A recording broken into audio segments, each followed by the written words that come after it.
Are we waiting for something? Oh, my intro. All right. Hello, all, and welcome to the newest episode of the Noobs and Knockouts podcast. I'm Austin. I'm a knockout. Watched a lot of wrestling. I am David. I'm a noob, and I have watched 24 wrestling things, give or take. And now we are on our 25th, and we've got a real special one to commemorate. Not only are we Yes. deviating from our normal formula, in listening to something rather than straight up watching, our little void right now is especially crowded tonight. And why is that, my dear friend? Yes, we have not one guest, but two guests coming back. First, from episode 7, our original guest from Santa Got Run Over by a Sports Car. It is Claire. Woo! I would still say that he was jumping on the hood of the sports car, but Yeah, that'll be yeah. sorted out in litigation, I guess. Yeah, it's still up for debate. It keeps me up at night. I toss and turn thinking about like the legal ramifications, but look, neither here nor there at this point. Yeah. I mean, it's fine. John Cena threw a bowling ball at Alberto Del Rio's genitals, and it was all good. Yeah, it works out, right? Yep. And And also returning from episode 20, WWE is a Hallmark series. It is Elizabeth. Woo, woo, woo! Woo, thank you for having me back, guys. After the last one, I wasn't sure if you were going to ask me back. Oh, are you kidding? Are you kidding? Dude, we're due. Our episode with you, Elizabeth, is doing so much numbers. I know. I swear. I think it's the title. It's the Hallmark was the magic word. All of a sudden, all of those wine moms are flocking to your channel because they aren't entirely sure what's going on. They're like, Yes. Hallmark series. This is for me. Yeah, no. I mean, It was a trick. It's a trick. Yeah. I mean, no. Seriously, our discourse gets so boosted when we have extra people to bounce our weird little world off of. So the fact that we've got a 2-for-1 tonight.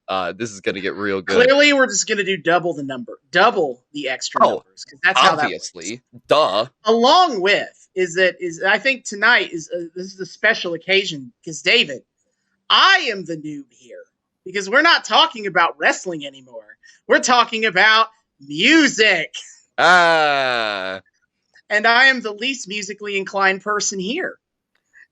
I mean, I feel like we're all like we all have our own like stripes of like musically inclined, because like Claire's like our composer like theory person, Elizabeth is our like singer, I'm the gigantic like know literally everything about like weird random musical theater stuff, and you like know like real music from like 80s and shit.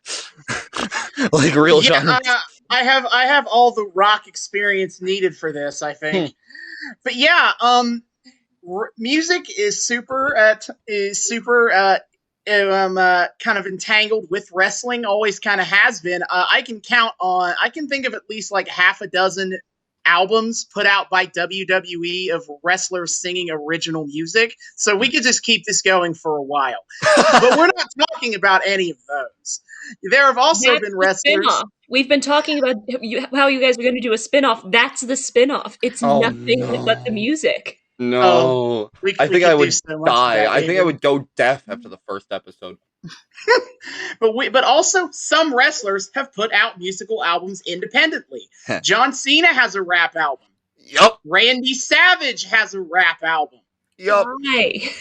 But because he wanted to make a diss track about Hulk Hogan, and I guess he kind of had to make a whole album out. And John Cena's original character was that he was like a diss rapper, like a really bad white diss rapper. And somehow that catapulted him to like top of the company superstardom because people unironically liked it. Conduct the company Christmas Carol. Wait, oh, he did conduct the company Christmas Carol. I forgot about that. How did I forgot that? I have already blocked that from my brain. It's gonna be stuck here forever. No, I think about that sometimes, legitimately. Sometimes I just stop and think, like, man, remember when the WWE made a choir and sang Jingle Bells or whatever? But I feel like we're starting at the bottom of this barrel of wrestling music. Because in 1995, The golden age. at True. the absolute valley of his popularity, Hulk Hogan released a musical album.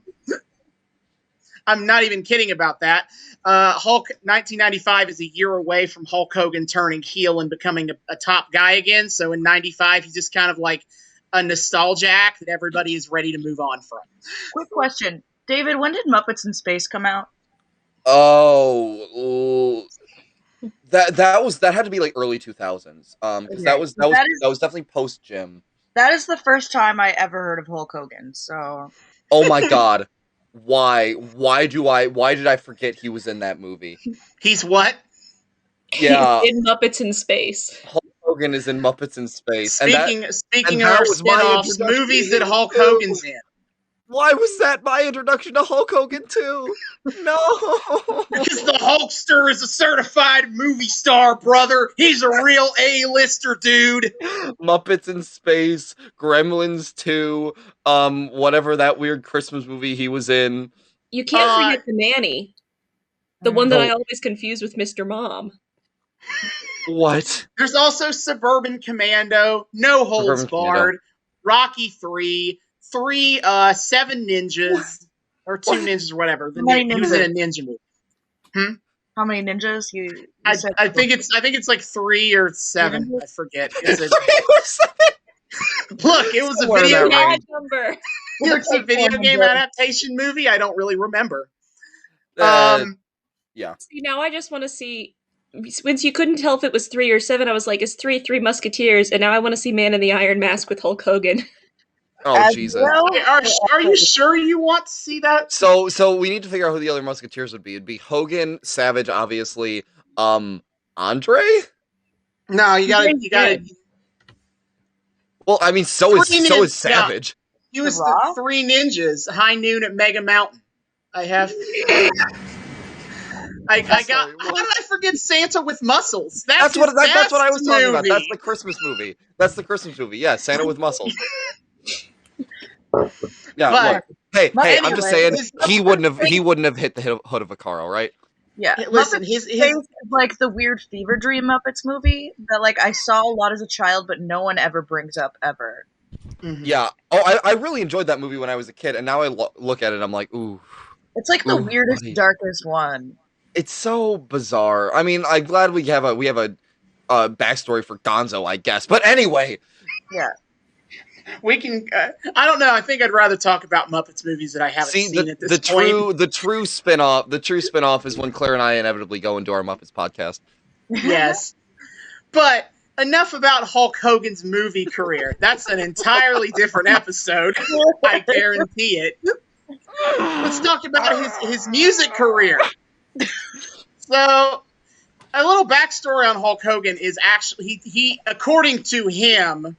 So, gonna take as much sand as you want for this.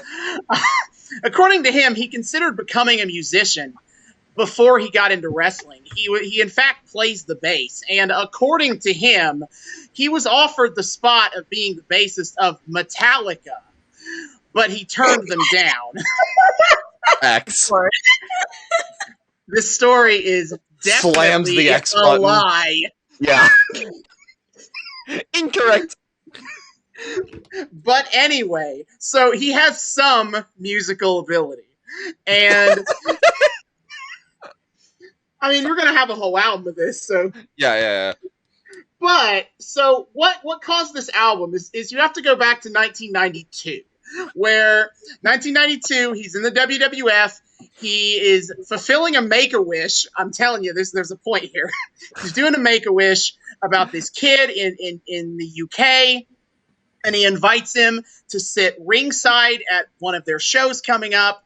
And then he gets to the show, and the kid had apparently passed away before, so he couldn't make it, and the seat had to stay empty. And this inspired Hulk Hogan to write a power ballad. And that's on this album. That's both really sweet and really terrible. I'm scared now because if it's really bad, That poor kid. Oh, this is the Genuine emotion meets absolute lack of talent usually creates something good, though.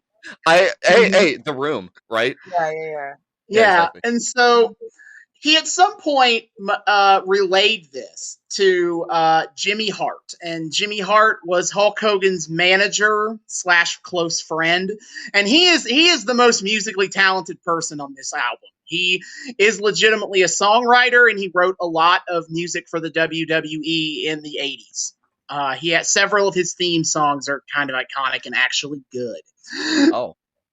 So we have some talent here, but apparently Hogan and Hart decided we're gonna like write a whole album, and they just wrote a bunch of songs, and they recorded that album as the band Hulk Hogan and the Wrestling Boot Band. Wrestling Boot Band? Boot Band. Yeah, I don't get it either, I'm afraid. I And was expecting something way worse and a little more demeaning to women. That was way better than it would be. Not wrong. No. But the personnel on this album is you have Hulk Hogan on vocals and bass. Excellent. JJ Maguire, who's apparently one of Jimmy Hart's music friends. He doesn't have a Wikipedia page, so I don't really know a lot about him. He played keyboard, guitar, vocals, bass, and drums. A little bit of everything here. The best inclusion, Linda Balea. That's Hogan's wife. Oh, no. To make that more specific, his then wife. Oh, They've naturally. They've divorced since this album came out, and It was the album's fault. I was about to say. I'm sure that that will age well. Is that his wife was on this album, and then she's on vocal and percussion, and then Jimmy Hart is on vocals and percussion. Vocal and percussion means that there was a triangle involved. And according to Wikipedia, this album peaked at number 12 on the top kids albums in 90 chart. Oh, what a distinguished honor. Yep. Amazing. Wait, hold on. Was it intended to be a kids album? Yeah, it's Hulk Hogan, so yes. Yeah, this is the time where like WWF was still like a Saturday morning cartoon, basically. No, he was in WCW at this time. Oh, he was out of the WWF when this happened. Oh, yeah. I'd like to think that Vince McMahon would have stopped him. Yeah, you can think that all you want. We all know that's not true. I watched that Christmas episode. He would not have stopped him. It's literally look. Again, the train of thought here is so simple. Hello, I like money. Yeah. Bringing it back to the Muppets. I mean, my girl. On that Christmas episode, we saw a bunch of the wrestlers wanna so yeah. Slash pressure Kermit into fucking Miss Piggy. Yeah. So clearly, we've always been at some level or other marketing to the kids here in a really confusing way. Really confusing way. Inviting children to have a fun Christmas celebration with Santa, only to mortally injure him. Well, I do have to say, the fact that power ballad, inspired by the poor dead Make-A-Wish kid, is on an album called Hulk Rules, feels unbelievably, horrifyingly gauche, and the tonal shift, I can only imagine is going to give me such whiplash that I'm going to need to put my neck in a brace for a month. Yeah, I'm going to be honest, David. Everybody froze on my end for about 15 seconds there, so I have no idea what's gauche. The power ballad on an album called Hulk Rules. Yeah, I think so. Because you see, I was thinking, how am I going to get to the genre talk? Because let's talk about this. What is the genre of the album? The first genre. The first thing it lists is album-oriented rock. I don't really understand what that term means, but Wikipedia says that it is characterized by a layered, mellifluous sound, and sophisticated production with considerable dependence on melodic hooks. Yeah, So bad rock. Is it meant to be like experienced through the album, not necessarily live? Because that first part made it sound like, oh, there's no way that this would work if you were performing it live, but it's good to listen to while you're doing something else. That it does see the term album-oriented rock seems to be mostly about like radio formatting, Right. so that might be work. Look, all I know is as soon as it said layered, I knew it was incorrect relating to this album. Yeah, it's not like it's a Phil Spector production or anything. It's not. Yeah, no, I guarantee it's not. Then you have the secondary genre of pop. Figures. And then here's one I'm so excited for. It lists rap rock as a genre. Yes. Hulk Hogan's gonna rap here, folks. Why? Every white celebrity in the 90s thought that they could rap. WWE has a weird history of white rappers. I don't get it. Alternate theory that might be even better. What if it's not Hulk rapping? What if it's one of the other people on the album rapping and Hulk is just in the background like, oh yeah! Oh yeah, I'm telling you, dude. That Vanilla Ice is really cool, brother. I can do what he does, dude. I need a beat that's sampled entirely just from Hulk Hogan saying, "Yeah, brother."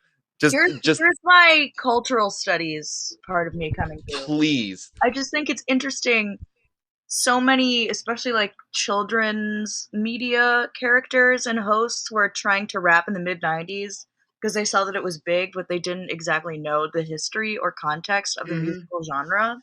So you got a bunch of like, Mickey Mouse with backwards hats trying their hand rapping.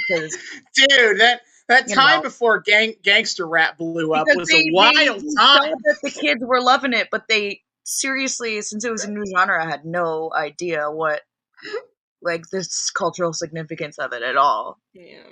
They're just like, oh, you don't have to sound pretty with your voice. You can just say words. I can do that. How do you do, fellow kids? Do you like the raps? They thought it was like the opening number of the Music Man with like a drum machine beat. And that's it. Look, what do you talk? Yeah. I what do you talk, brother? Yeah. Now I need an all WWE wrestler production of the Music Man. Who would be the con man? They're all con men. They're all perfectly cast for this. It depends. It depends. If you want like actual talent, CM Punk. If you want like thematic coherence, Vince McMahon.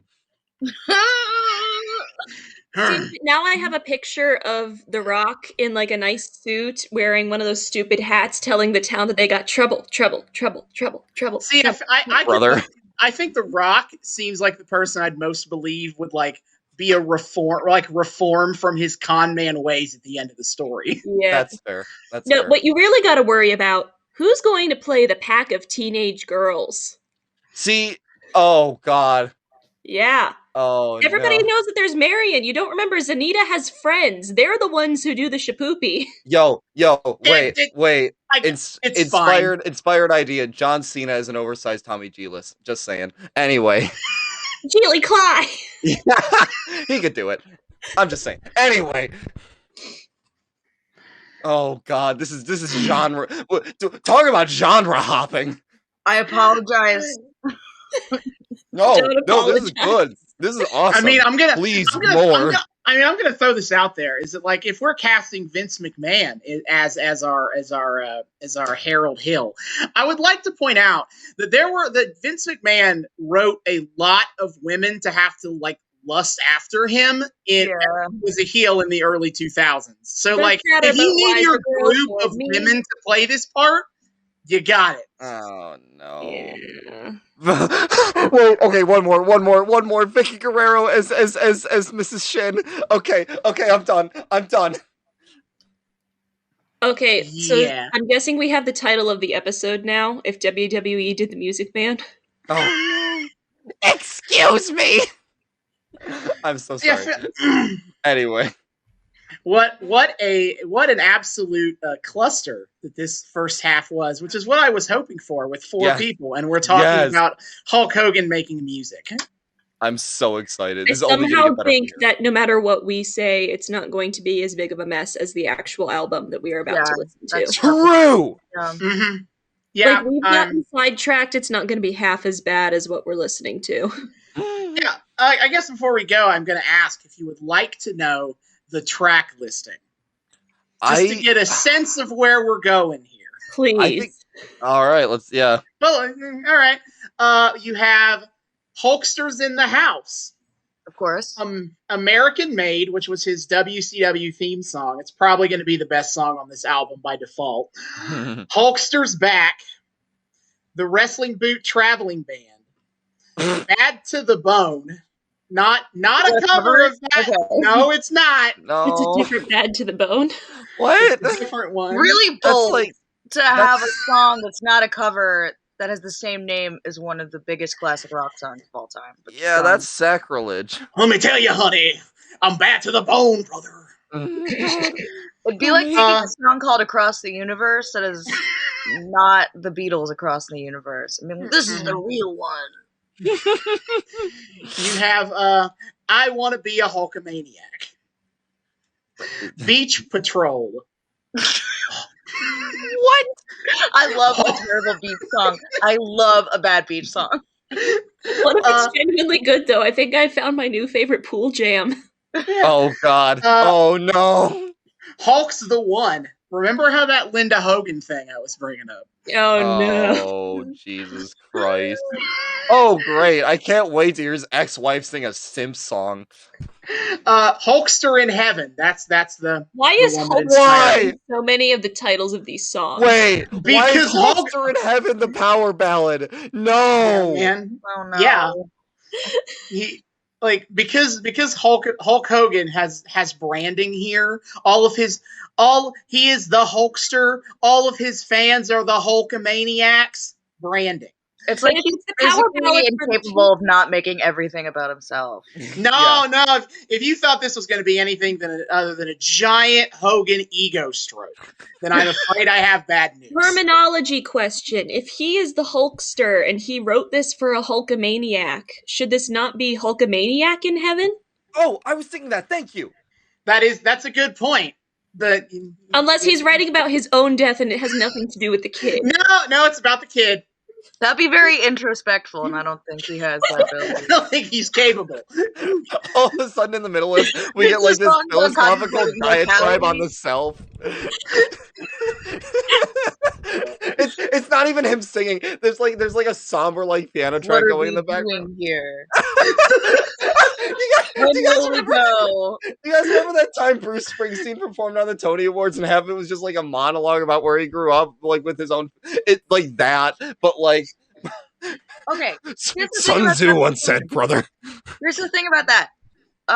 My dad is a Bruce Springsteen dad, meaning that the only thing he ever listens to is E Street Radio, which plays not only all of his songs, but all of his live performances, which include a lot of stories and talking.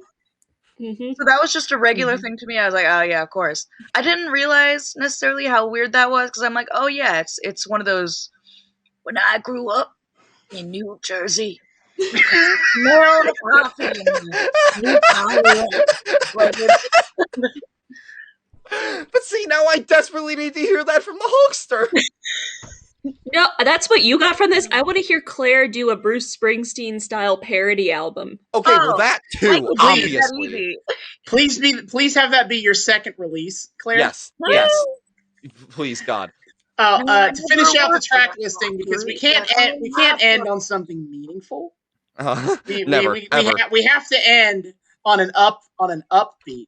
The last track is the title track, Hulk Rules. Naturally. Not Hulkster Rules. Hulk Rules. All right. Hulk Rules. Oh boy. Oh boy. This is our wonderful 10 songs in its 29 minutes long album. So we're going to be in and out of here. At least it's short. Yes.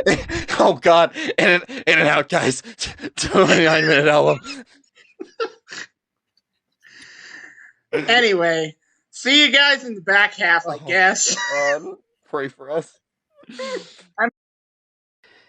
And we are back.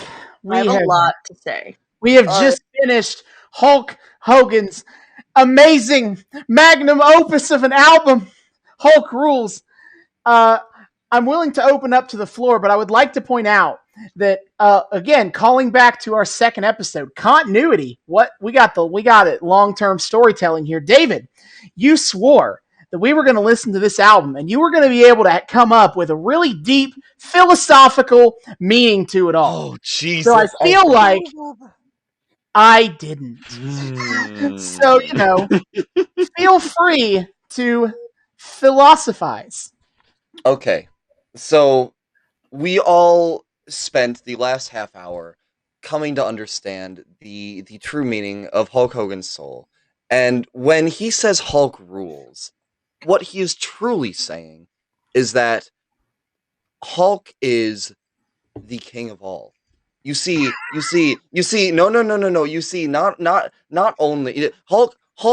You think of Hulk, and you think wrestling ring. You think this is a man who does one thing, and he stays in that one thing. But no, my friends, this man is ubiquitous. Hulk is all. Hulk is music.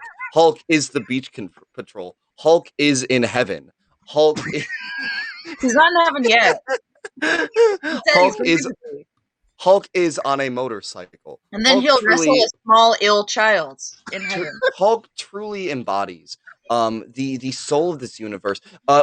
Hulk is a metaphor for all of us, truly. The level to which he is able to ascend to bring us experiences beyond our own recognition is something that is truly inspiring, I believe. And what am I saying? This album was a piece of shit, and it was hilarious to riff the entire time. I think one of the best parts of this album is the lyrics genius. Yes. Hey, it was the only way we could know what the hell he was saying. And even then, sometimes even Genius.com didn't know what the words were. Let's give an example for the title track. There's a line, "He'll stand up for your rights.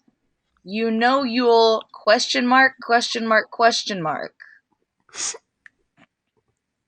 Yeah, they not even the album was able to make sense of whatever gibberish was where those question marks are in the song. I really tried. It was mush to me. I did not. Yeah, I didn't hear it at all. I did not hear that at all. Another excellent thing about the genius is the annotations. Yes. Yep. Yes. We were truly guided along our journey by some paragons of culture. Mm-hmm. I think my favorite one was on the one his wife sang to him on that song.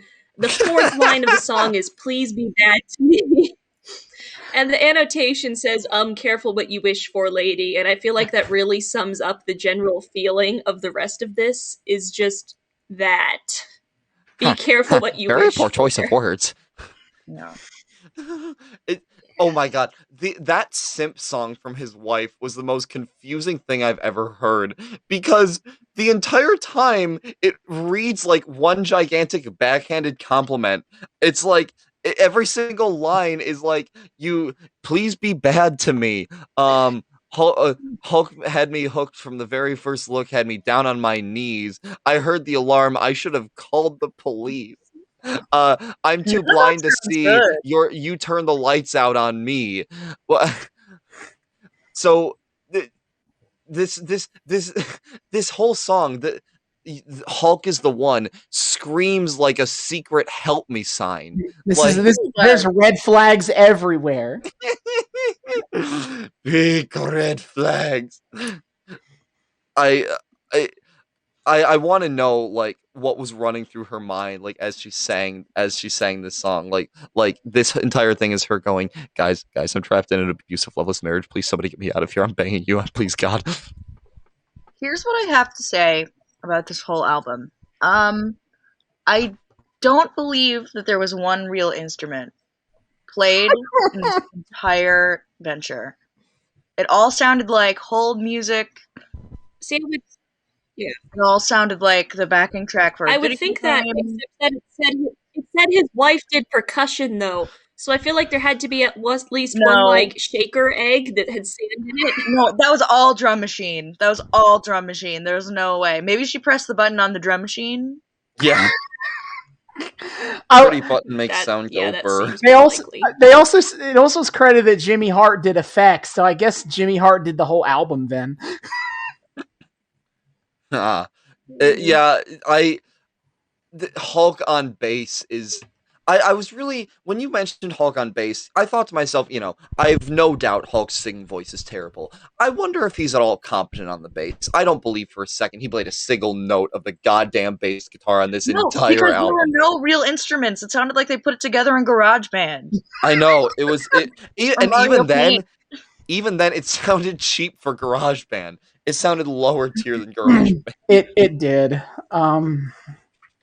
The only song on this album worth a crap, shockingly, is the Rick Derringer song, I think. No way. Yeah. Beach Patrol is the best song on this album. I have to agree with Claire. Beach Patrol was transcendent. You make a good point in that the lyrics in Beach Patrol are batshit.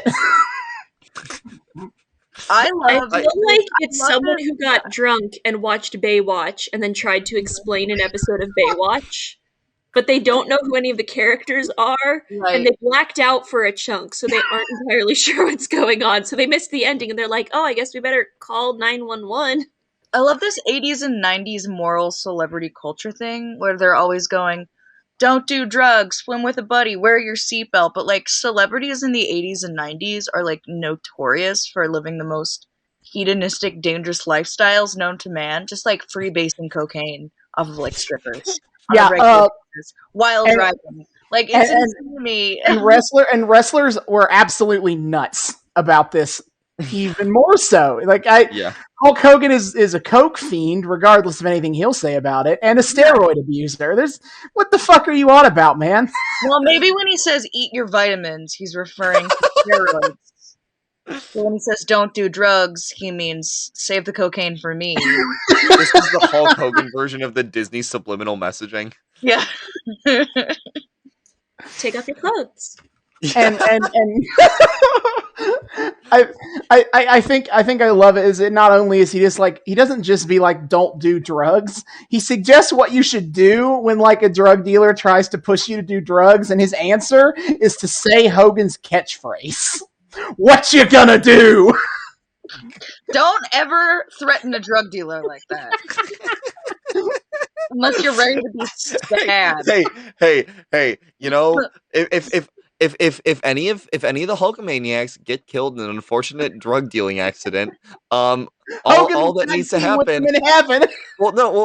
He'll wrestle with them in heaven, and then he'll blast "I Want to Be a Hulkamaniac" over like all of the world's radios, and he'll recruit more Hulkamaniacs to replace the old ones that died. You gotta train, say your prayers, eat your vitamins too. Those are 3 things. Maybe 2 out of 3. The 3 edicts. Hulk Hogan, no. That is his edicts. Is say your prayers and eat your vitamins are his edicts. The 10 Hulky commandments. Did he get money from the government to suggest this? Like, if they were so don't do drugs, somebody had to be paying somebody money or something, right? I think this was just kind of par for the course for if you appeal to children in the 90s.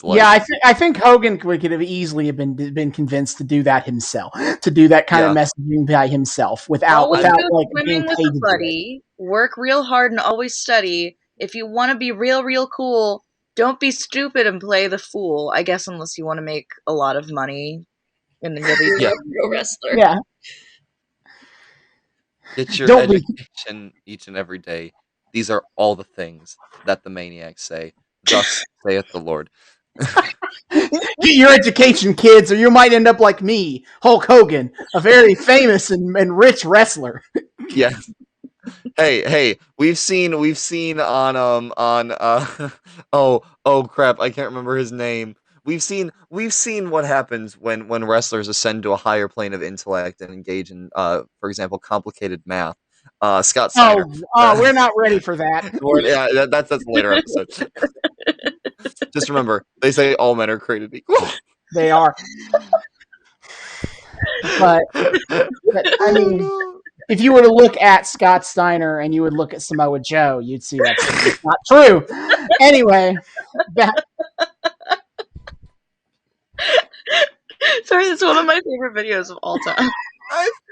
I think we conclude that after like the brain power that went into composing these magnificent, deeply philosophical lyrics, we can conclude that Hulk crap. is Who wrote love. Hulk is life. not even Hulk? Who's the guy? Who's the guy who did the music?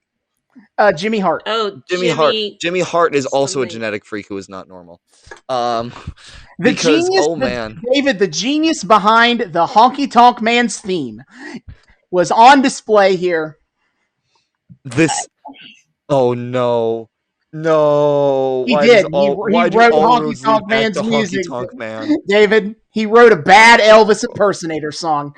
Oh, if we want to talk about the genius lyrics, I think my favorite thing is on the first track, Hulkster's in the House. Yeah, what a start, you know. What a generic elevator music hold tone start. Okay, but here's my thing about that song, is that I don't think they actually wrote lyrics. I think they just took a bunch of random phrases that they've heard him say and put them together in a vaguely rhyming fashion. Is this the mid-90s version? Advanced enough that this could have been written by a computer. I was gonna say, is this the mid-90s version of the I force an AI to watch 1,000 hours of X meme and have it spit out a script? Is that what this is? I force an AI to watch 1,000 hours of Hulk Hogan promos and write a musical album around it. See, you joke, but those memes were great because it gave us the most perfect Criminal Minds scene in which we are looking for a white male in his mid to late 20s. Oh shit, Austin! Oh no, we need to hide. I could be a villain on a Criminal Minds episode. I could be a villain on a Criminal Minds episode. With that mustache, you look like one. Hey! With this hair, I look like Matthew Gray Gubler. I can play both. So going back to Beach Patrol, one of the lines in this song refers to him turning on his radio to the rap channel. I'm sorry, no. Nothing about Hulk Hogan convinces me that he would ever listen to anything written by a black person. Wait, Claire. No, not the rap channel. The rap channel. That's actually incorrect. It's supposed to be rap rock. I can supposed to say. I can promise you that Hulk Hogan is one of those people who, you know, thinks that anyone who listens to rap music is a thug. Yeah. Based on his own history with racial politics. Now listen here, dude. I don't got nothing against black people, brother. I just don't like it when they date my daughter, unless they're a 7-foot tall millionaire basketball player, brother. Yeah. Hulk Hogan, who regularly like appeared on stage in the 80s and 90s and like a fucking Speedo is like, oh, these degenerates who wear their pants below their boxers. Yeah, imagine wearing a Speedo every day on national TV and then having the balls to, like, be racist. Mm-hmm. I can't be leathery skin. I can't be racist, brother. One of my best friends is Mr. T. I can't be racist, brother. Booker T gave me the N-word pass. Jesus Christ. I'm really uncomfortable with the energy we've created in this podcast. I can only apologize. All right, I'm so sorry. I guess it's time to be like many wrestling fans in 2021 and put aside Hulk Hogan's racism to get back to our conversation about the album. Oh my God. I know it's impossible to discuss Hulk Hogan without discussing the racism, but let's try to view the album as its own separate thing. Let's consider it without Hulk Hogan being attached to it. Does it hold up? I mean, to be fair, we kind of can consider this album without he has Hulk a Hogan. song about being an American and how much he loves America. It's part of this like vague 90s patriotism. And the song reminds me of this big wave of songs that came out that fundamentally misunderstood Bruce Springsteen's Born in the USA. Because they just heard a rousing chorus singing "Born in the USA," I was born in the USA, and then conveniently forgot to listen to the rest of the lyrics, which is about how America is in a racist imperial force trying to force our fascist hand in Vietnam. Yeah. Yeah, but you say USA and brain go blank. No think, just America. Just Merc. No, like I like this There's song. This almost song is like literally a copy almost like a copy paste. It's the it's his copy WCW theme. pasted and you did find all and replace so that Yeah, you it's I was it's his WCW theme, which looked at his WWE theme is like, hey, can I copy your work? And the WWE theme says, sure, just just change a couple of the answers. It is about the exact same damn thing. It is the by the 50 same Shades of singer. Grey. Oh God.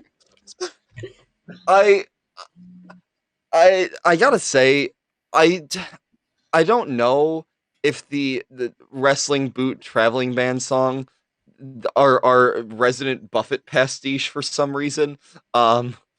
I don't know if like I enjoyed that more or less than I enjoy Buffett, which for the viewers at home, I'll say what also pissed off my coworkers when we were off the air, which is I don't like Jimmy Buffett music.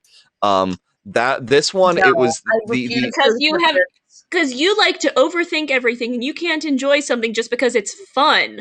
Wait, you're literally talking to someone who's obsessed with Power Rangers. Don't talk to I me am about a not Cincinnati thinking. native and a queer woman, meaning I am the key demographic for Jimmy Buffett music. Okay? Yeah, see? I'm not saying it's Wearing a bad Hawaiian music. I'm just shirt saying I don't at vibe with Riverbend it. Stadium, listening to Jimmy Buffett's Second Day in our city. All right, it's Hey, all no, about fun there and is no margaritas. judgment from me. So Please. The unironic best part of Jurassic World is Jimmy Buffett carrying those margaritas. you see Okay. that was a very funny part of Jurassic World. True. So I mean, I guess if we have the opinion of the Buffett hater, I know. Claire, I what want is to hear your I want to hear opinion the on parent the heads analyze the wrestling boot traveling band. which was absolutely Jimmy Hart having heard a Jimmy Buffett song once and being like, okay, I can write that. We're both named Jimmy. I don't remember if it was in that song, but I would like to take this conversation back to what I was talking about the last time I was on this podcast, which is about how homophobic yet homoerotic the WWE is. Yes. Absolutely, yes. Because Yeah, fair. he tends to mention like boys' night out. And I'm like, okay. Interesting. He consistently uses the term clanging and banging, and that's exclusively you, and he means that as in like weights, but also, yeah, Mentioning your house boys. You're onto hanging something, with Claire, because boys. his wife sings an entire love song to him. He never mentions his wife in this entire thing. He doesn't. He has multiple songs where he's talking about picking up chicks. He Yeah. never talks about her. He Going like off thanks of- his fans. He doesn't thank his family or his wife or anything.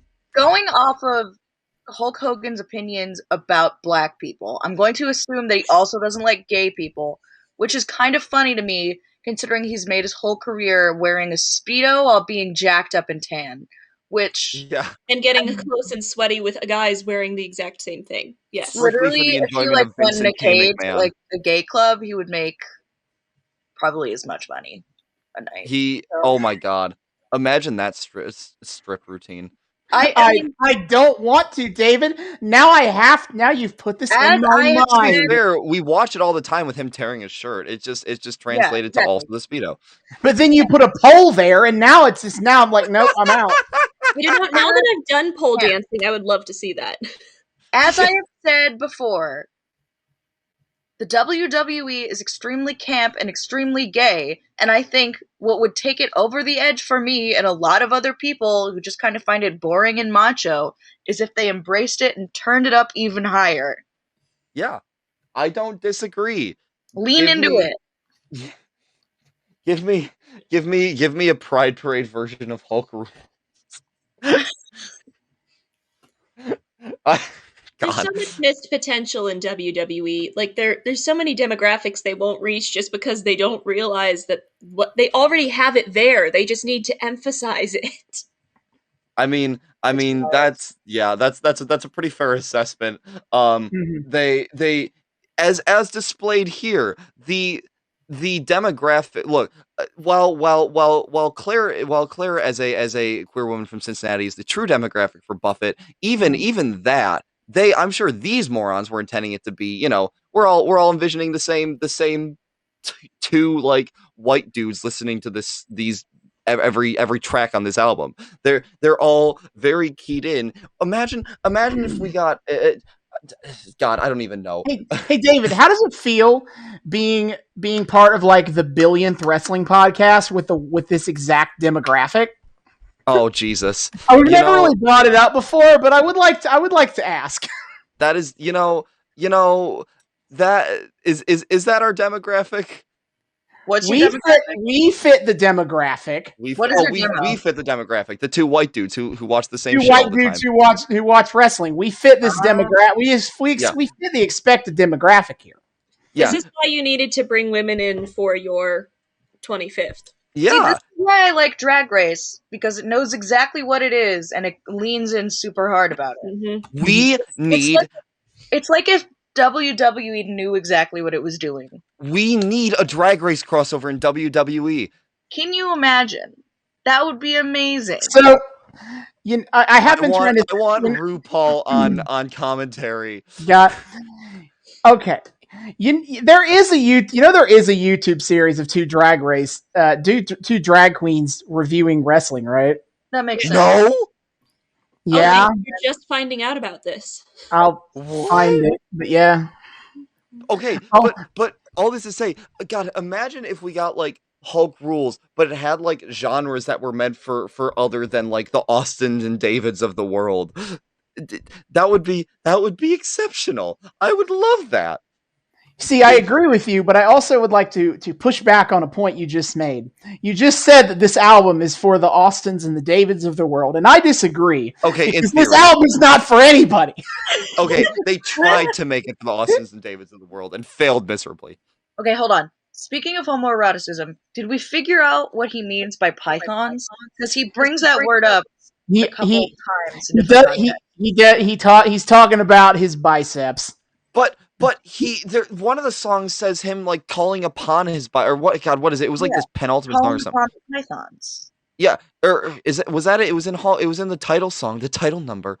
The eponymous Hulk. Blah blah blah blah blah blah blah. He's calling for his python, which seems to indicate to me that his arms are in fact detachable. Which I have so many questions. Since when did Hulk Hogan become a bionicle figure? Ha! See, I'm picturing like a Stretch Armstrong situation where they have to come in close to be able to actually lift anything, but they're long and skinny noodle arms the rest of the time. We're gonna learn one day that Hulk Hogan has been living his entire life in one of the SpongeBob muscle suits. Yeah. One day he's gonna inflate it too much; it's gonna pop on live TV. Yep. Again, and then he'll lean into the surrealism, baby. You gotta go for it. And then he'll get carted off to Weenie Hut General. Weenie Hut General. Yeah. Legitimately, I want surrealist like. I mean, in a way, Hulk Rules is surrealist wrestling. Mm-hmm. I've been waiting. I've told Austin I want a musical episode. I want WWE to do an episode where all the wrestlers are like singing at each other in ring. I know you think you want this, David, but I feel like we've seen enough musical presentation from this people. Yeah, that's a terrible idea. Yeah, would this not be the surrealism though that we want? I gotta ask you then, like, how many albums am I gonna have to show you before you realize that what you don't want to hear is an entire group of wrestlers singing songs all day? Look, there is an asymptote to this. All right, you can show me as many albums as you like, and I will get closer and closer to that conclusion, but I will never reach it. There will be a part of me perpetually not letting myself accept that a musical episode of Monday Night Raw would be the single greatest thing in television history. Okay, that's the surrealism that Claire's been calling for. That would even that to tie everything together. That would even allow for even more fun in the production design, like we had in our episode with Elizabeth. Yes, please, I have please, an my idea. friend, please. Yes, Oh thank you. dear. So, my parents were watching TV, and I came downstairs the other day to be like, why is Marnie Nixon singing in here? And that's making me think, what if we had people dub them? So that the wrestlers are doing everything. Oh, okay, We okay. have, like, well-known voice actors and Broadway I'm a little more personalities on board. dub them so that the singing actually sounds good. You know, I'm I will against accept dubbing. this idea if I the dubbing is hilariously badly matched. Yes, to the yes. I wrestling. feel like it would be by default.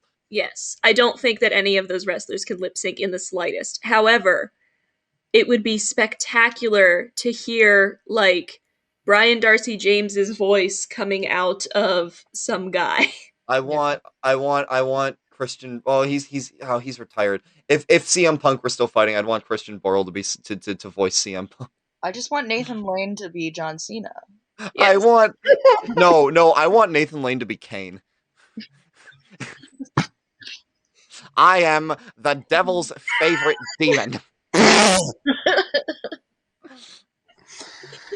See, but Nate- David, And you then, say and then we that. have Ernie Sabella as Daniel Bryan.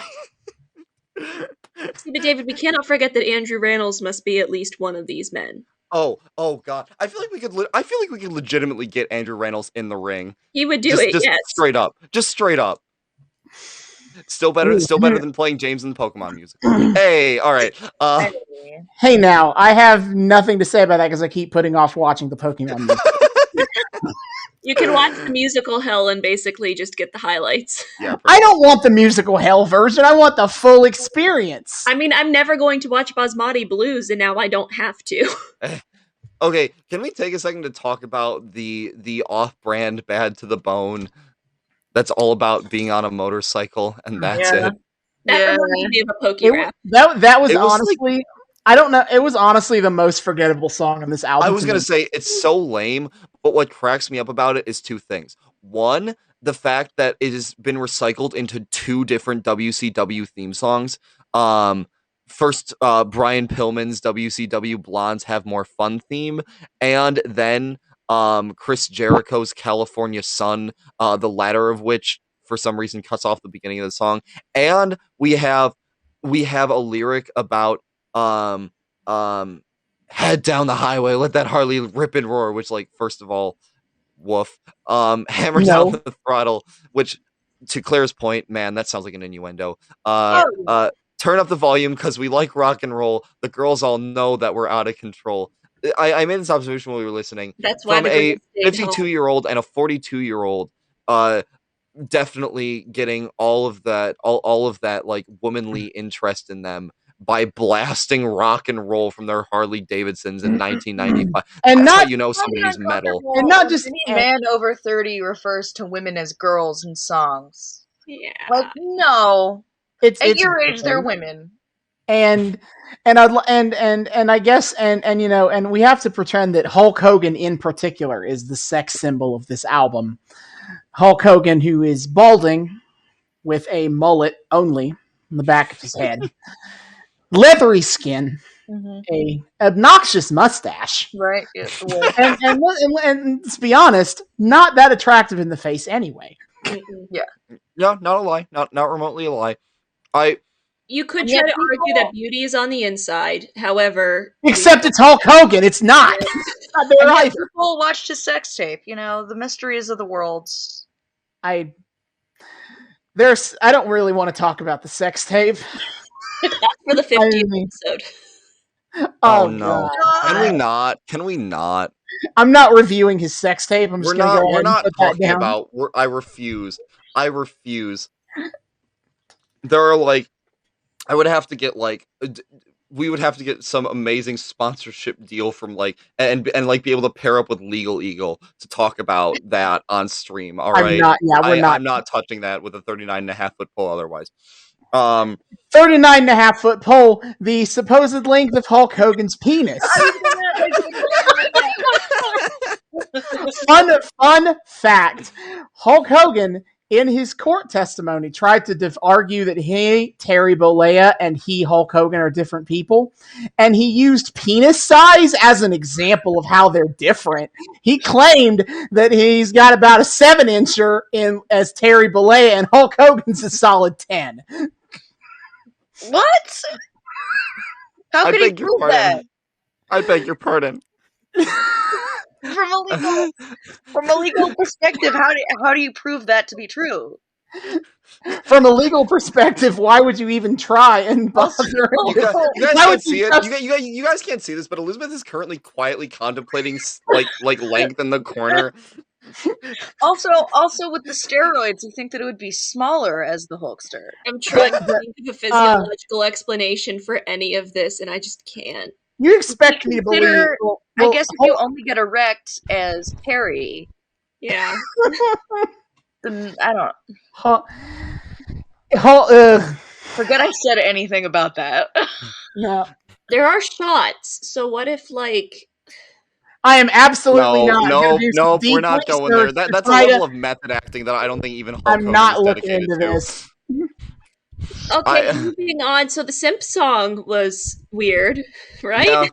Yeah, no. Like I said, that was just like, again, I'm pretty sure that was just like a subtle, in having quotations, cry for help from his poor ass wife. I'm still. None of that sounded romantic to me. That all sounded like she was begging for help. Like you turned on the charm. I heard the alarm. I should have called the police. I'm still trying to figure out what that's supposed to be saying. I'm still not over the line about how she's blind and he puts her lights out. So like, either she's blind and he takes advantage of that to beat her up, or she's blind and he puts her more in the dark. Honestly, that whole verse is kind of sketch. My friends all tell me I'm under your spell, that I'm too blind to see. You come on so strong, and then you are gone. You turn the lights out on me. This does not sound like a healthy relationship, even a little bit. No. This is beyond parody. This is like... Somehow this is worse than the wedding that you guys had me watch when I was on. Because I was like, the wedding actually seemed kind of wholesome without all the like behind the scenes context. You don't need behind the scenes context here to know that this is a fucked situation. I hope she has therapy now if she's still alive. Yeah, she's alive. This has the same energy as that one. I looked it up. They got a divorce in 2007 because she found out that Hogan was having an affair. Wow, what is the sex tape that gave it away? Yeah. Well, the sex tape court trial didn't happen until like later, didn't it? No, that's 2010s because the fun part of that, the part where his pillow talk involves the N-word, was 2016 was when that came out. That sex tape is just, I mean, it's revealing in all of the worst ways. Imagine being outed as a racist via your sex tape. That's such a bizarre. What a way to go in the public eye. Why were you even talking about that? The layers of the layers of Hulk. He truly embodies all. It's to the point where now, where we are, it's hard for me to imagine Hulk being aimed at kids. Like you said, because of the sex tape racism, right? Just everything I know about Hulk Hogan now, none of that goes along with this kid-friendly, loving the Hulkamaniacs, kids spending their Make-A-Wish on him. Like, he was the when it comes to disconnect. It's so weird to listen to this in 2021 ears because it makes no sense. Like, he did so many Make-A-Wishes, he got an award for it. He was the John Cena before John Cena in that way. The reason I think John Cena is perfect in his role, though, is because he can appeal to kids perfectly because his character seems like a kid in the brain. Yeah, that's true. Yes. Hulk Hogan seems like an adult man desperately trying to like be a kid, but he's just too yikes to really John like. Cena seems like a Shazam situation of like a 12-year-old boy who woke up one day and was super jacked. Like that. They redo Shazam, but instead, I love Zachary Levi. He is wonderful. However, can we redo Shazam? Honestly, wait, no, even better. We need John Cena as Peter Pan. Yes. See, but David, Interesting. Peter Pan is a woman, but she's a boy with her boy-shaped legs. Well, Hey. and if we got John Cena, we get especially boy-shaped legs. See, bada bing, bada boom. It's all Very. I was gonna say, and then we somehow hit John Cena as Peter Pan. I was gonna say if I wanted to do super over and analyzing of Hulk Hogan's character, because this is wrestling, it's not that deep usually. I would like to point out that that Hulk Hogan was kind of the peak nationalism of the 80s, and all of his greatest rivals were people from the Middle East, people from Russia, Check. fat people, Check. and smart dickheads. I'm sorry, what did fat people do to Hulk Hogan? Tag yourself, I'm smart dickheads. I don't. It's Like, just why that. would you need to fight fat people? Oh, it's more that like they kept making like fat 7 feet tall or slightly under people as like the monster heels for Hogan to slay. That's so weird.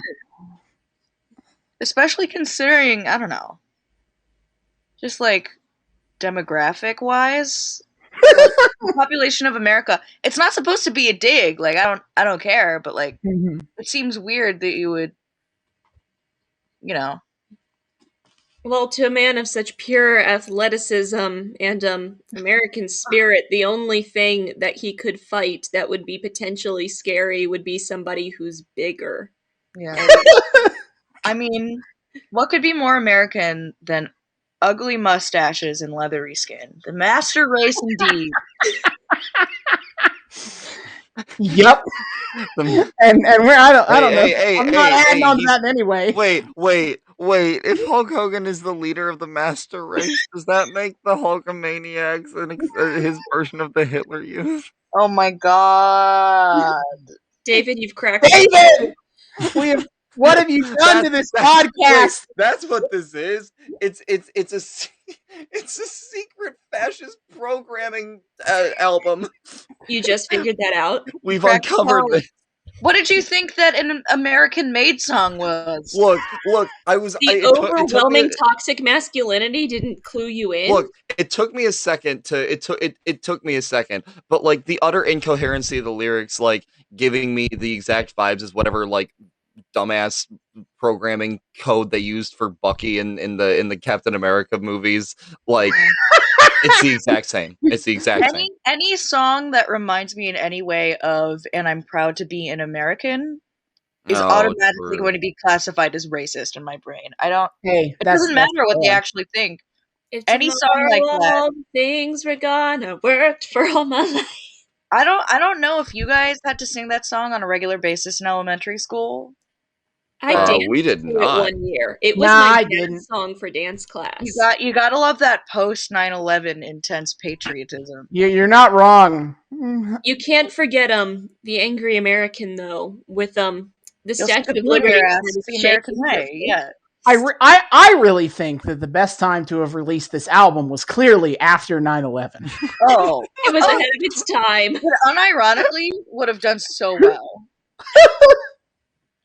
So, I'm not being sarcastic. It would have killed. Let's just recap so far. In this discussion of Hulk rules, we have managed to get on such topics as the Music Man, Bruce Springsteen, the Muppets, Hulk Hogan's sex tape, dubbing, Hitler Youth, and 9/11. David, you do realize you're responsible for a decent chunk of those. Yeah, you are. Oh, I'm fully aware that I am a bad influence on the rest of this discourse. Do not think that is lost on me for a moment. Let me adjust my glasses here real quick. I do have to say that wrestling in many ways portrays the myth of the Ubermensch and the ultimate man in the way that the perfect specimen is seen in society. Okay, you're not going to get any disagreements from me.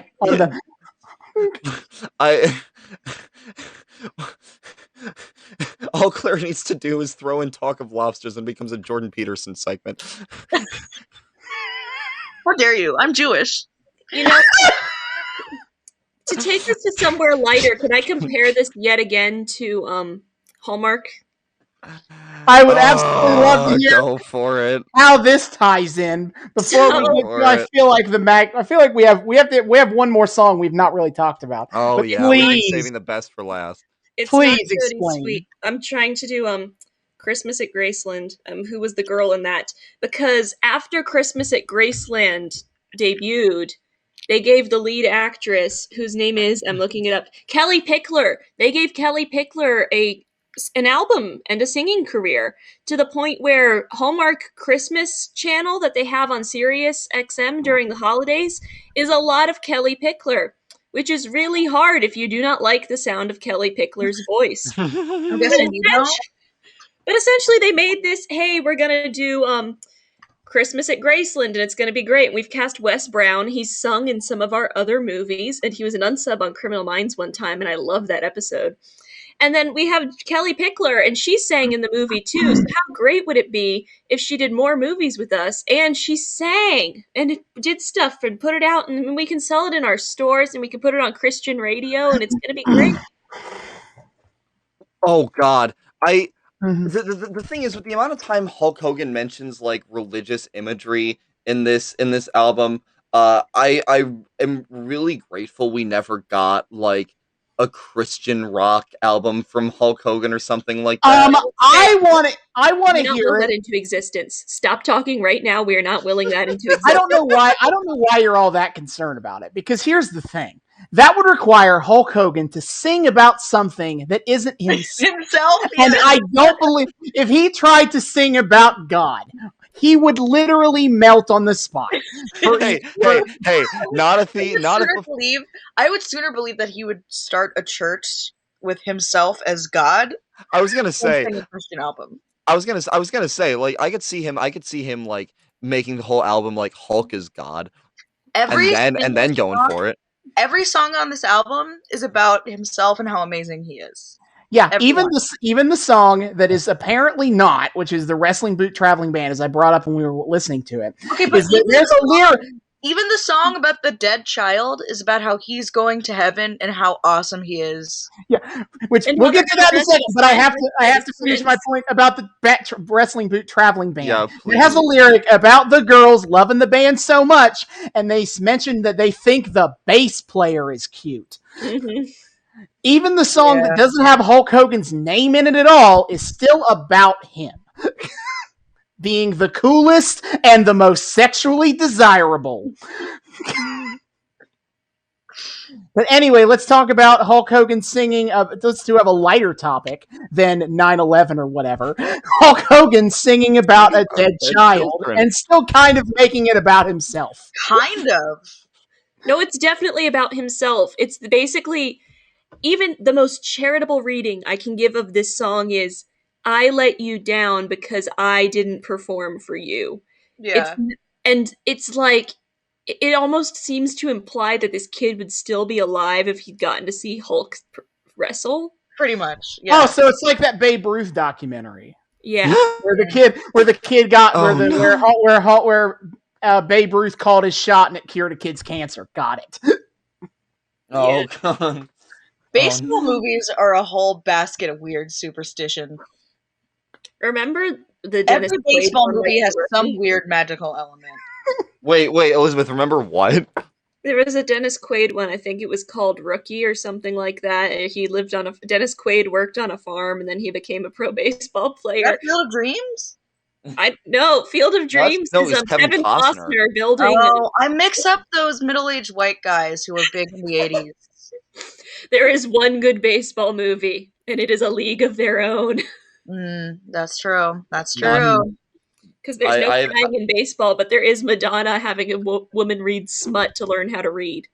Mhm, mhm. That sounds. I haven't even seen that movie. Did not expect that to be a plot point. Now I think I have to check it out. Anyway, Hulk Hogan singing about how he's going to tag Hulkster team with in a heaven. child in heaven. Yeah, so you guys know how like we were like questioning in the front half, like not Hulkamaniac in heaven, Hulkster in heaven. That seems like a weird Artistic choice. misuse of your terminology. Oh, Oh, it was no. not. That was Oh, on no. purpose. Because he's That was talking on about purpose. himself going to Going heaven. to heaven. To wrestle Yep. with the The title dead of the kid. song is about the dead child. It's about him being so amazing and awesome that he's going to heaven automatically. Yeah. And Which okay, Which I is feel like brought this up is. in the annotations, by the way. I feel like this song is also our one place to talk about like Hulk Hogan's actual singing ability. it is which because to everything else say- in Or everything lack else in the thereof. album is him trying to rap. which is to say non-existent. I Which think it's even worse because there's like a real gospel choir behind him. yeah. Yeah. You're like, oh, that's what an actual singer sounds like. Yeah. He first of all, like I think Austin pointed this out. His singing voice is a lot lighter than like his usual stage. It's very light. It's very light, which fits with Hulk Hogan when he's not trying to sound like a maniac. Like his voice is very like he's like, let me tell you something, brother. That's very put on for him. Yeah. Like, his regular voice is a lot softer, but he rarely doesn't put the voice on. Yeah, I know. It's so bizarre to hear him just talk like this, like a normal guy. That's what part of why the song is so jarring, because you get the sense that maybe this is trying to be genuine because it doesn't sound like a character, and you think, oh, maybe this is an actual heartfelt thing. No. But he's such No. an egomaniac that he He's still such can't manage an to make it egomaniac. anything He other than literally himself. cannot make the death of a child a tragic and horrifying event about anything but himself. And I'm going to point out is that the story that this is based on is probably bullshit because Hulk Hogan didn't wrestle at the event that he claims that this kid was going to be at. Oh, Jesus. He talks about wrestling at Wembley. So he made up. And Hogan has never wrestled at Wembley Stadium in his whole career. So he made up a horrifying and tragic story about a child dying of cancer to boost his own ego and have a song on his album? Yep. Look, it's either that what a or piece of shit. it's either that or he saw an actual dead child and pulled out the tweet that's like, I am feel uncomfortable when we are not about me, so pick your poison. I would I love that. I would That's such a believe good I would believe that the part about the dying child was legit, but then he decides to like make the story more impressive sounding. And as someone who has personal experience with like relatives who have cancer, like it's not just like like a sad inspiration that like can we'll just turn that into a song about how awesome I am. Like it's like a long, painful ordeal for like everyone involved. Yeah. It's and also if this was marketed to kids, what fucking kid wants to listen to this? Yeah. What kid is like, oh man, I can't wait to die so I can wrestle with Hulk in heaven. So not only is he starting a Hitler Youth, he's starting a death cult. There I are know you're joking. There are very few internet personalities I personally hate more than Doug Walker. However, there's one good point that he has made, and it was about a kid's cartoon talking about AIDS. And that is, you are not talented enough to handle this subject matter. Stop. So Yeah. just don't. Hulk Hogan's not talented enough to handle the subject matter of I'm awesome. He does not have the emotional capacity or maturity to make a song about a child dying. So, Elizabeth, I knew I joke, but what? What? You started to say, David, you joke, but You joke, but the thing is, they might have written this with the intent that some kid can have this fantasy of wrestling with the Hulk. Mm-hmm. Not the Hulk Hogan. Wrestling with the Hulk would be fucking amazing. I love Mark Ruffalo.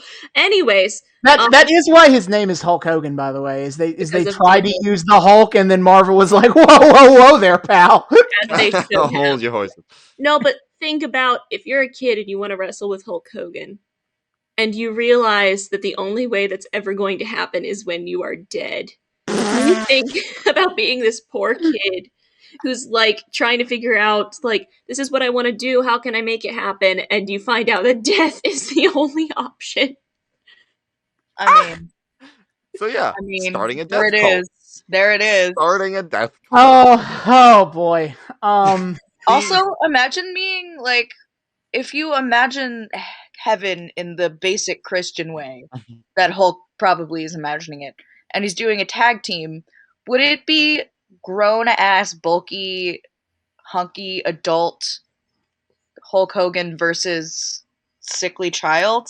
Oh, okay. No, he's not. Well, He's not. No, he's not no. wrestling the child. He's wrestling as a team with the child. How much But connection they will be to- wrestling two other adult men, though. Even in the official line is that when you're in heaven, you are brought to your like basically physical prime. It's your most perfect self, which is So ableist in many ways as well. So that's not yes, good. yeah.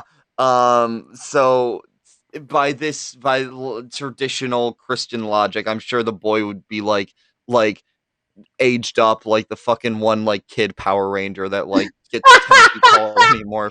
To fight The with one good that old nobody Hulker. liked. The one that nobody liked. Correct. I also love the lyric about "I wish Hulk's love could bring you back again." Once Yes, again, Hulk they is put love, that in the Hulk is life. chorus. Put that in Can the he? chorus. I feel like he has the Elmo problem of not being able to refer himself in the first person. Hulk takes Well, years onto his schemes. Hulk doesn't want you to die of cancer. Oh, well, great! Now I'm Hulk Hogan loves you. Uh, What you gonna do, brother, when the 24-inch pythons run wild on you? why does that sound like? Why does it sound like your Paul Bearer impression, Austin? Because Paul Bearer sounds like a Muppet already. There's I wonder who Hulk's equivalent of Mr. Noodle would be. Would it be Mr. McMahon? And what about what about Mr. Noodle's brother, Mr. Noodle? I'm afraid I don't know. I don't I was understand always your thinking reference. Mr.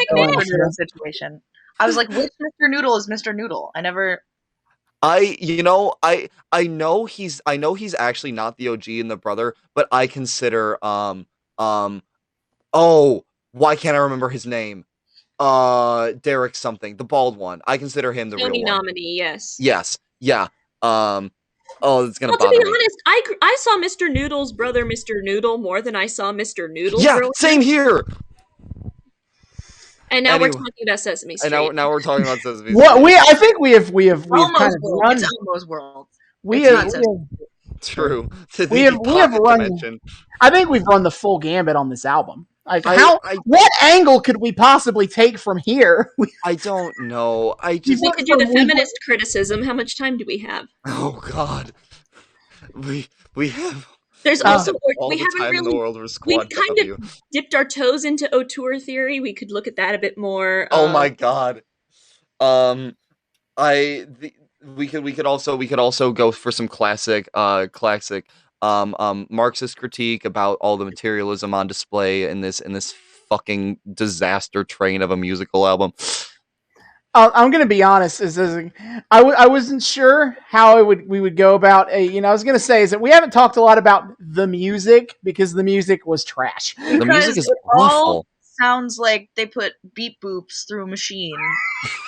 And it came out the other no side. real instruments. When Hulk actually sings, it's not good. He's only rapping through most of it. The only decent vocals are not his vocals. It's somebody else. So we can't even really critique him as a singer that much and see if maybe these different genres would work better for him. No. He was like, I'm doing the rap, brother. That's what the kids like. It doesn't help that this whole album is only 30 minutes. So we're not getting a... There's not I think it helps in many ways. Yeah, I don't want to It helps in terms of my sanity. It does not help in terms of seeing like if there's any actual musical merit to any of this. Right. This fucking thing. It's so like indescribable in what it presents to us. I think more than anything, now not only do I want Claire in the WWE writers room, I also want you composing for any future albums in the hopes that maybe they turn out with actually some semblance of fucking musical aptitude as opposed to whatever trash fire just graced our ears. Yeah. David, Sorry, What? Go ahead, Austin. Go ahead. I was just gonna say, like, Wikipedia says that some people see this as a so bad it's good kind of album. I would say no, because I would probably ironically listen to Beach Patrol and might unironically listen to American Made. Nothing else. Yep. And American Made only because I like Rick Derringer's singing voice for Hulk Hogan songs. No, but David, you talked about aptitude. And to quote the wonderful Galinda Upland, it's not about aptitude, it's about how you're viewed. No. And that is a huge thing with this. There's not a lot of technical competency here. There's not a lot of good music, but it is very Hulk. This very fits in with his brand. So it's Therefore, it's very Wicked true applies to be to everything. Yeah. very, very popular, like the Hulkster. Yes. Now I'm picturing him in the fucking pink bubble dress or whatever. You know. His Ew, bubble no. dress is not pink, it is blue. It's and blue. It is Sorry, I got two things shower. mixed up. I got the popular dress mixed up with the bubble dress. Pardon me. Yeah, popular. I'm gonna help you be popular. You know, if we're gonna have musical theater people dubbing the wrestlers, it only feels fair that then the wrestlers would record covers of famous musical theater songs. That that's a sounds fair like a trade to me. disaster. That's yeah, exactly. That's the point. What would be a greater dumpster fire than this album? That would be this thing that Elizabeth. Hey! Off the bat, I need Darby Allin singing "What's This?" All right, no, I will not be taking criticism at this time. I want to hear one of the Dum Dums try to do some Sondheim, just for my own personal entertainment. Oh my god, I want. Oh man, we get Doink to sing "Send in the Clown." Isn't it rich? Oh hell no! Oh hell yeah! The Clown is Joker. dead. That's the only thing people know that song from. Listen here, David. Song from Joker. Yeah, David, I'm gonna have to apologize for this. Doink the Clown is dead, and for the first time, I'm happy to hear that. Oh no. We need all three Mick Foley personas singing "Old Friends" together. See, that could be legitimately kind of funny though. That would be because it's Mick Foley. Mick Foley would actually be entertaining doing shit like this, and not just like painful. Like I want to like remove my ears with a sharpened spoon. I'm thinking we get all the fabulous lady wrestlers together, and they can do "My Strongest Suit." Yeah, fair enough. Look, well, I guess that would be an improvement on doing stop another. Suggesting good ideas, bad ideas only. Like I was gonna say is I don't know that how wrestlers give bad ideas. I feel like having women wrestlers sing anything other than a Super Bowl Shuffle parody, I guess, would be an improvement. Because Claire knows what that means for Glow, but also they've done a lot of knockoff Glow in history. There's been a lot of knockoff Glow themes. Can we go back in time and have Miss Elizabeth sing "Let's Hear It for the Boy"? Well, I'm also very familiar with the original Super Bowl Shuffle. God damn. Maybe Justin Fields will lead a new Super Bowl Shuffle for the modern age. He probably won't, though. I will apply. I will actually apply if we're talking about like Stephen Sondheim, great God, in relation to Hulk rules, and we're talking about the utter bland forgettableness, the generic platitudes, the meaningless like sex lines, all of How the. dare we compare these two things? Look, no. I have a point. He's defending the stupid not rhymes. That's basically what he's building to. No. I swear to God, It's a point. It's a much different point. I'm not defending the album remotely. If we're talking about the nothing that this album is, because think about it, guys. Think what have we done here? Sure, we talked about the album, but think of all of the great discourse outside of the album that we have sprung from this conversation. Truly, it feels like every time we get guests on this show, it gets wilder than the last time. But this is especially, and because this album represents the ultimate in artistic potential. Like, does it? A blank page or canvas. The challenge. Bring order to the whole. Did you say the whole? Birthday. Stop. Did you say bring order to the whole? Yeah. H-O-L-E or W-H-O-L-E? I'm sorry. Bring order to the Hulk. Oh, okay. I sat through Sunday in the Park with George with you, and it was fine. Oh, I know, and I appreciate This that. I, album I is a blank. appreciate that you suffered through Sunday with me. It But is This a is an beautiful show. It is wonderful. However, I was very tired and I just wanted to go to bed. It that's feels fair. And disrespectful. your sacrifice is appreciated. But nonetheless, the blank slate of discourse and philosophical consideration that the vacuous void of this album presents, I think, is the truest sense of its artistic merit. Thus ends my thesis. Yeah, I guess I don't really have anything to say against that because what directions we've went on this album that is ultimately 30 minutes of Hulk Hogan ego stroke. Yeah, exactly. I've had a thought. Is this like the Dada adjacentness of like Fred No, Got Fingered? No, no, no, no, no, no, no, no, no, no. no. I love how Claire and I heard Dada and we both thought the exact same thing at the exact same time. I'm sorry, I can't. I'm sorry, Elizabeth. I'm afraid I can't put the Freddy Got Fingered of Wrestling as our episode title this week. Hulkster, would you like some sausage? I'm not getting You us know, thrown off YouTube for this. Austin, if we need a title, you can just say it's not about the album. The album is the least important thing. An album about nothing. Oh no, we already did a show See, about we, nothing. we can't do No! it again. We can't reuse it. Damn it. Damn it. We'll I wish I wish we had enough of a social media presence to make an audience poll out of this. Make it a part about Beach Patrol. That'll work. Yeah.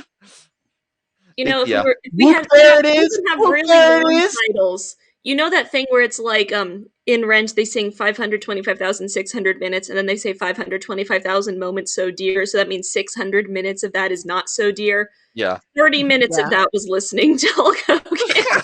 If We're we're slowly starting to uncover the great mystery.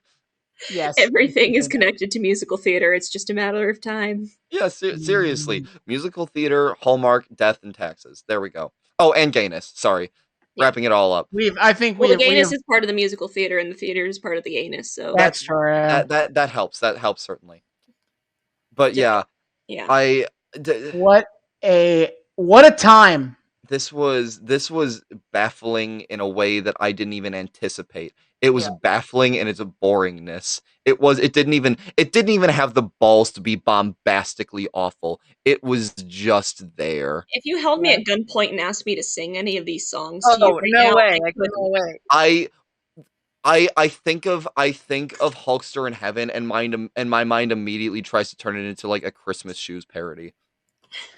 You see, I thought of calling it the Christmas Shoes of Wrestling earlier, but I didn't want to be the one to bring that up. Wrestling. It is except even Christmas Shoes is like it like it's painful and it's like awful sloggy sadness, whereas this wasn't even that. It didn't even make you uncomfortable. It was just like, why? It is the sequel movies to the Christmas Shoes, because for those who don't know, Hallmark made a movie of the Christmas Shoes starring Rob Lowe. See, I knew They that. I know They there are made sequels. 3 more movies as sequels to that movie. How are This there is more the sequel sequels? to the Christmas Shoes. The kid dies. How are there sequels? The dad just keeps getting remarried, and they all keep dying, and then it slowly turns into like a psychological like It turns serial out it's killer chase. Munchausen's by proxy, and the I husband wish is it was poisoning that the wives. interesting. It's basically the kid pays it forward, and the kid is like friends with Rob Lowe now, and yeah. Mm-hmm. Well, I thought it'd be a Unfortunate. fun thriller where it turns out the husband is poisoning his wives to make them think that they're sick, so that way he can get That's what it was. Yeah, and then he sells the shoes on the black market. Honestly, I'd love to see a psychological thriller about like whatever domestic abuse poor Hulk's wife was singing about in that fucking song. You know, the episode title could be "What We Came Up With Was Better." Because the thing is, we keep coming up with random things. We're just spouting off stuff like, let's have theater people dub wrestlers, let's bring in this, let's do this, let's do this. And it's like, this is better than the actual album we listened to, because at least what we've talked about is memorable. True. Yeah. Oh my To try to put a bow on, to somehow cap this discussion. This album was just very, very unmemorable on the whole. It exists. It it has what at least is approximates music. And I think that, to tie this back into wrestling somehow, it's really obvious that about why nobody liked Hulk Hogan anymore in 1995. It's a clear cash grab. Uh it has nothing to say. It's trying to market a wrestler that nobody gives a shit about, and you can feel the lack of passion in every line for everything that's going on artistically in this piece. 100%. Dear Lord, what a sad entry in the Hulk Hogan oeuvre. Don't worry, Better not than the the only sex one tape. of those. What? Oh, that I would say sadder than the sex tape, because at least the sex tape leaves something you can actually like create meaningful discourse from. Yeah. True. So, thus concludes our Wait, title. Wait, Title what? Sadder than the sex tape. Oh my god! Yes. that would Yes! just put it off YouTube. I needed something that ties to Hulk Hogan, and there it is. There it is. Oh god. Thank you, Claire. And Claire with that, in our group, she has And a great Oh. he self. is. And with that, we close out on 25 episodes of this podcast. David, what a ride we have done so far. Oh my god, it has been absolutely wild. To think we've done this for just shy of half a year absolutely blows my mind. And to think we only have so much more left ahead of us. I am very excited for the future and deeply honored that we have at times gotten to share it with some of our wonderful friends with whom I'm sure we will be sharing much more weird shit in the future as we continue to drag them back into our own personal hell. Oh, that is absolutely. analyzing wrestling media. I already have come up with stuff for the next time Elizabeth is on and the next time Claire's on. I already know what I'm doing. So, Yes. but for next time will be our return to our regularly scheduled programming. Or Wait. it would have been. It David, would have I been. set up. Oh, I got to set up, David. Is that just last week we received somebody slid into our DMs, a Suspicious Behavior Productions, who made a wrestling comic book, and they asked us if we would please review it on the podcast. Wow. Oh my god. So next week we will be talking about the 6-issue miniseries, Invasion from Planet WrestleTopia, when a disgruntled pro wrestler declares himself Galactic Champ of the Universe. A planet of alien wrestlers views it as a declaration of war. I love that. When Austin messaged me about this, I kind of couldn't believe That that sounds we've great. gotten kind of like our first quote unquote fan request, like from a creator. This is This is not You from a fan. guys. This is from the people. This is from the guy who wrote the book. it's going to be an immensely exciting opportunity. We hope you all will join us for yet another special episode to celebrate officially half a year of doing Noobs and Knockouts. Yes, and I'm very excited to talk about a wrestling comic book where they have to fight aliens for the sake of the universe in a fake wrestling match. I know this is going to be. And looking at it, it looks like the art is super dope, and I'm sure it's going to be a ton of fun. So be sure to join us next time, guys. It's going to be a wild ride. Hopefully, a lot more artistically memorable than Hulk Rules could ever dream of being. I guarantee it will be. And so now, before I tell David to hit the plugs, Claire and Elizabeth, anything you would like to plug? Yes. As mentioned earlier, I am a singer-songwriter. My EP called Voted Second Funniest is available wherever music is streamed or bought. Yes. Fun fact, Claire is on It's really good. Spotify and Hulk Hogan isn't. Yes. How about that? You have a leg up on Hulkster. Yeah, go check it out. It's really good, guys. Claire's super talented. You She's better so fucking listen to it. talented. She's the talented friend. Yeah, it's great. Now, David, hit our Wait. plug. Does What? Elizabeth have anything to plug? I I've just finished a degree. I have nothing else going on. Yes, Can I congratulations, plug one Elizabeth. more thing? Can I plug Yeah. one more thing? Go for Yeah, it. absolutely, Please Claire. get the vaccine. Yes, Yes, Yes. please do. Okay. We're plugging vaccines. I'm getting my second dose this week, or Please get I'll vaccinated. by the time this episode comes out, I will have gotten my second vax. I just Get got my second dose vaccinated. yesterday, Yeah. so Get vaccinated. Listen to public health officials. They know what they're doing. They've been doing this for literal decades. They are not just making stuff up. This is not their first pandemic. Please listen and be kind to each other and just research things before you repost them on Facebook, please. And if any of you QAnon dorks are happening to listen to our podcast, I will put it to you like this. If you would like to see wrestling again, get a fucking vaccine. True. Even if you think it's a conspiracy, it ain't gonna go away by you guys being grumpy. That literally goes against the logic of even your own damn conspiracy. Anyway. Yeah. Anyway, David, hit our plugs. Alrighty, my friends, my dear, dear friends, thank you for joining the four of us this week on this bizarre exploration of Hulk Hogan's dubious musical talents. We are delighted to have you all share our pain with us. If this is your first time sharing the pain, welcome. We are so happy to have you.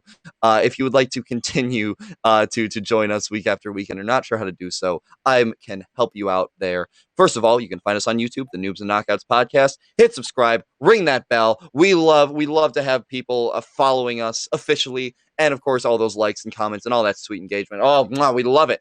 Next, you can find us on the three best places to stream your podcast, which is Spotify, Apple, and Google. Follow us, give us ratings, just overall, give us those downloads and listens. If you're enjoying this show, any little thing you can do to contribute to those metrics is so appreciated. And I mean, if you're enjoying the content, you should do it anyway. I was just saying.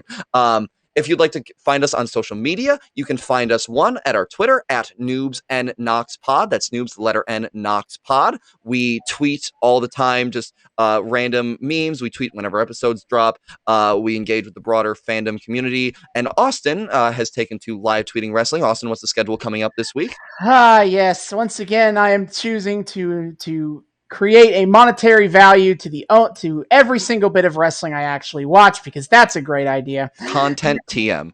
As usual, I live tweet AEW Dynamite live on TNT at 8 p.m. on Wednesdays every single week, because it is the only live wrestling that I consistently watch every week. In addition, For good reason.